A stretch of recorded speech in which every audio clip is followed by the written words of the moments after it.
La pregunta de hoy es: enfermeras de Reddit, ¿cuál es la confesión más impactante o extraña que un paciente dijo antes de morir? Historia 1. No murió, pero un paciente ingresó en urgencias con una obstrucción parcial de las vías respiratorias. Pensó que estaba perdido. Al entrar, le dijo a su esposa que había estado teniendo una aventura que duraba décadas. Y, por supuesto, al final todo salió bien. La mujer se fue de la habitación y no volvió. Historia 2. Tengo una amiga que lleva casada muchos años. Un día recibe una llamada diciéndole que su marido ha sufrido un terrible accidente. Está muy asustada y corre al hospital porque el panorama es muy desalentador. Una vez que llegó, creo que él ya estaba en cirugía y le permitieron quedarse con sus pertenencias. Mientras esperaba, decidió revisar su teléfono solo para estar cerca de él, ver sus últimos mensajes y demás, porque esos podrían ser los últimos detalles de él que pueda tener. Y luego encuentra todos sus mensajes con su app. Ella me dijo que no estaba segura de si quería que él muriera o si quería que sobreviviera para poder matarlo. Él terminó sobreviviendo y, por supuesto, ella lo abandonó, pero no puedo ni imaginar la locura de las emociones que se sienten al pensar que van a perder a su cónyuge y descubrir que los ha traicionado en un periodo de tiempo muy breve. Historia 3. No sé si esto tiene cabida en este caso, pero la primera muerte que presencié fue en una sala de demencia. La paciente había estado triste y deprimida desde que la conozco. No importaba lo que hiciéramos para animarla, no funcionaba. Una mañana entré en su habitación para sacarla de la cama y prepararla para el día. Se sentó en la cama con los pies estirados hacia afuera. De alguna manera parecía una niña pequeña y estaba sonriendo. Encantado de que pareciera feliz, exclamé: ¿Ya te has levantado, amiga? Ella respondió, tan feliz y tan sonriente: sí, me voy a casa hoy. La llevé al baño y ahí mismo en mis brazos se fue a casa. Yo era joven y me asusté en ese entonces, pero ahora atesoro ese recuerdo. Todos deberíamos tener la misma suerte de dejar este mundo felices y contentos. Historia 4.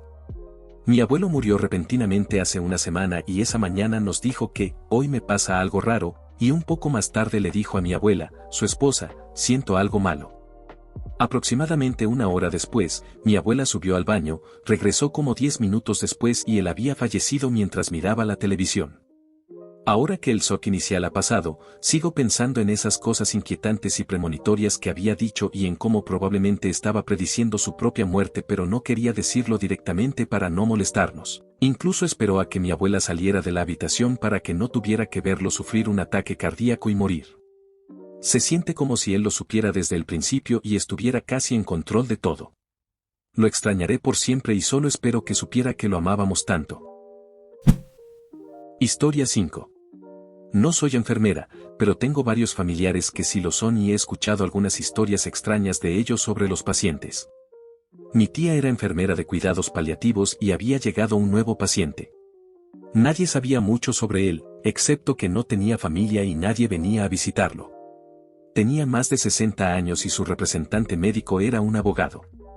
Una noche, mi tía estaba en la habitación del hombre para ver cómo estaba y el hombre se levantó de golpe de la cama después de un sueño profundo y gritó que ella tenía que protegerlo de la gente del piso, que se lo iba a llevar.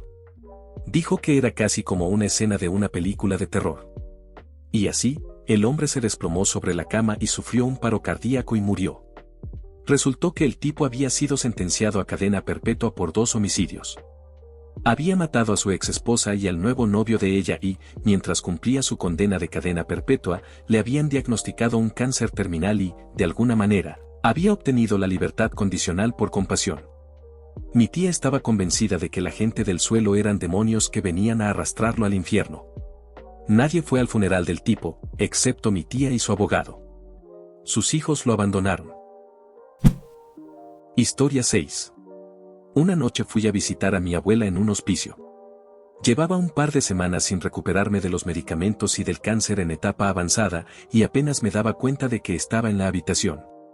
Esa noche se despertó cuando me senté y la saludé. Sonrió, me tomó la mano y, alerta como siempre, me dijo que esa era la última vez que nos veríamos en esta vida porque ella moriría esa noche. Recibí una llamada por la mañana diciendo que ella había fallecido solo unas horas después. Sabíamos que iba a ser muy pronto, pero fue muy extraño que en sus últimas horas, después de semanas de no haber estado allí, pareciera mucho más ella misma. Como si tuviera una última reserva de energía que utilizó para despedirse de mí como era debido. Historia 7. Soy asistente de enfermería y definitivamente tengo algunas historias.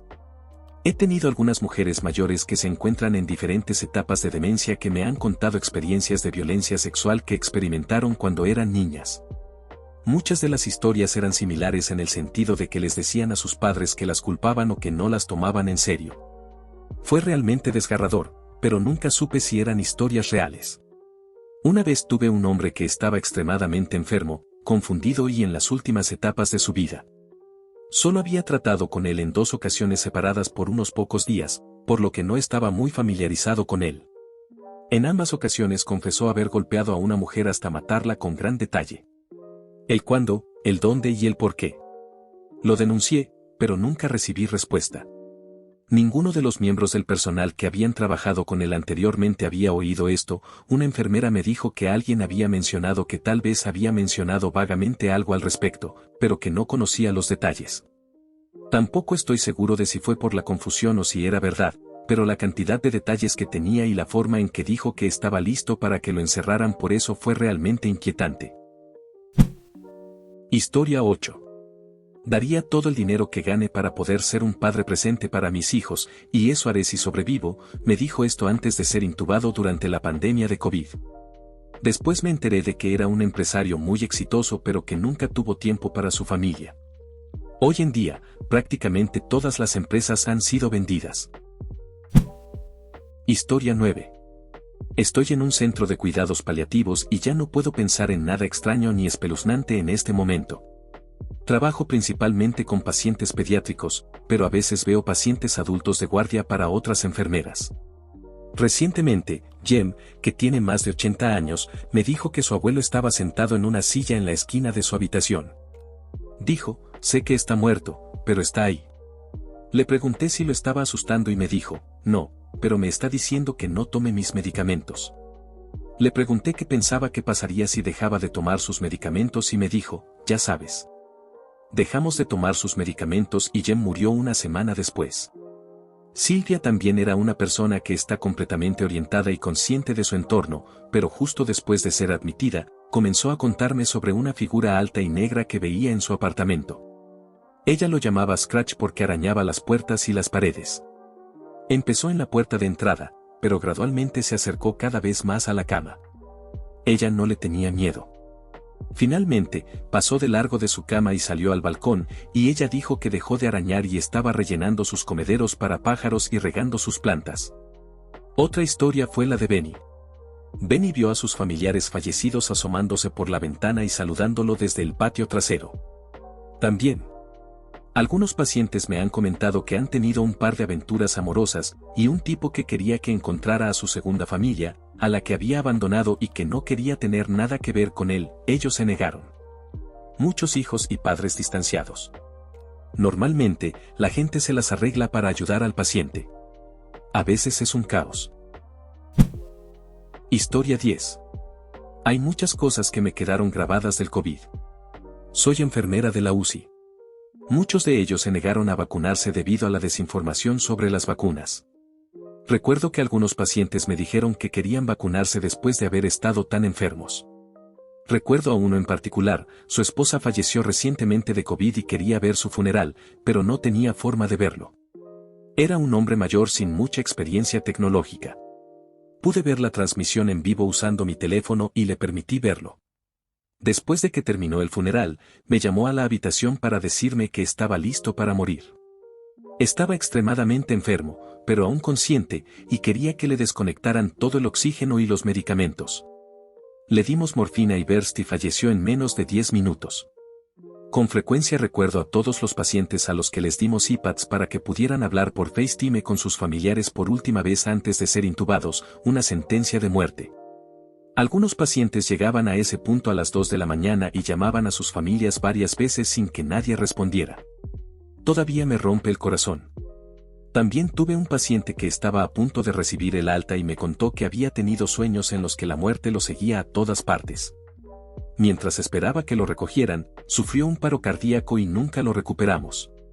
Muy bien, esta es la última. Esto no es una confesión en sí, sino la historia más espeluznante que he escuchado jamás.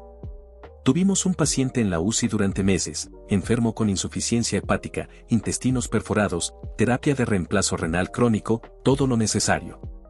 Estaba tan amarillo, por la insuficiencia hepática, que casi parecía que brillaba. Finalmente sufrió un paro cardíaco y falleció. Lo enviamos a la morgue y limpiamos la habitación. Unas horas más tarde, ingresamos a un hombre mayor confundido con demencia por una caída. Lo estoy moviendo a su cama y lo primero que pregunta es, ¿por qué hay un hombre amarillo parado en la esquina de mi habitación? Estaba temblando.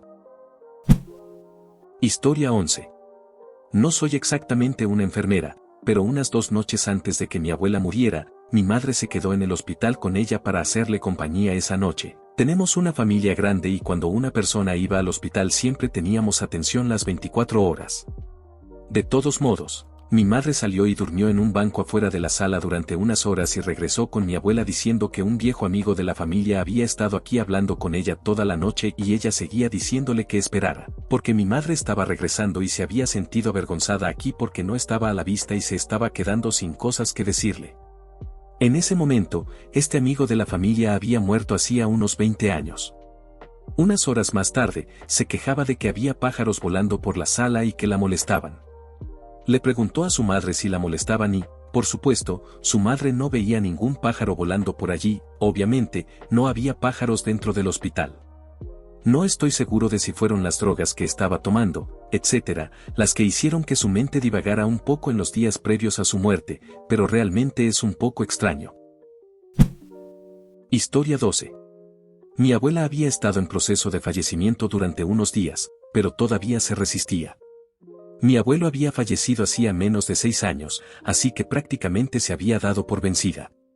Todos los que le importaban habían ido a verla y a despedirse de ella, excepto yo, porque, egoístamente, no quería recordarla de esa manera. Había sido auxiliar de enfermería durante 4 o 5 años, así que estaba muy familiarizada con la muerte y todo el proceso. Simplemente no quería que ese fuera mi último recuerdo de ella. Mi madre llamó y me dijo que estaba cerca, que era mejor que vinieras. Así que finalmente fui. Entré en su habitación y las luces estaban tenues, mi madre y mi padre estaban allí. Me acerqué a ella y le dije a mi madre que abriera la ventana, había aprendido de los veteranos que se abre la ventana para que su espíritu pueda escapar, y simplemente le dije a mi abuela que lamentaba no haber estado allí todavía, y que podía irse. No tenía que aguantar más. Podía ir a estar con el abuelo. Mamá decidió tocar la canción de la boda de ella y su abuelo y falleció cuando terminó la canción.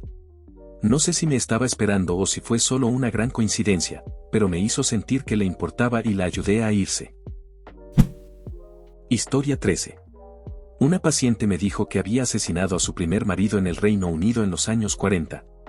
Era un borracho abusivo que se casó con ella a los 16 años cuando él tenía 40. La golpeaba hasta dejarla azul y a menudo se quedaba dormido borracho después.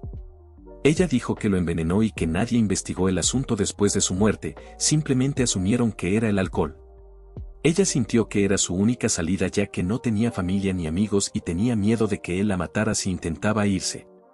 Se mudó a Australia inmediatamente después y nunca se lo contó a nadie, ni a su segundo marido ni a sus hijos. Vivió una vida maravillosa en Nueva Zelanda con un marido, varios hijos y una tribu de nietos que la amaban pero nunca llegaron a conocerlos. Historia 14. Yo era enfermera de cuidados paliativos y tuve una paciente, una anciana polaca con demencia. Era una sobreviviente de la Segunda Guerra Mundial. Sus últimos 3 o 4 días en la tierra los pasó llamando a su padre y a su hermana, que fueron secuestrados por intrusos militares durante la noche cuando ella era una niña durante la guerra. Más tarde la llevaron a un orfanato. Su hijo me contó la historia y como luego fue adoptada y tuvo su propia familia. Pasó sus últimas noches con vida, apenas consciente, reviviendo la peor noche de su vida. No pudimos darle suficientes medicamentos para brindarle consuelo. Su voz se volvió ronca de tanto gritar antes de entrar en coma antes de morir. Historia 15. Esta señora / paciente en el hospital donde mi hermana hizo su residencia seguía teniendo visiones de niños. Detengan a esos niños. Controlen a esos niños, gritaba desde su cama de hospital. No había niños en su habitación, pero ella afirmó que había muchos alrededor de su cama, corriendo por su habitación y por los pasillos, lo que no le daba ninguna tranquilidad. Ella era la única que veía a los niños, ninguno de los miembros del personal los vio. ¿Fue la medicación? En sus años de trabajo practicaba abortos clandestinos. Y hasta aquí el video de hoy, espero y les haya gustado. No olviden comentar una anécdota o experiencia similar al tema del video, dejen su like. Compartan si les gustó el video y por último no olviden activar la campanita para no perderte nuestros próximos videos. Hasta la próxima.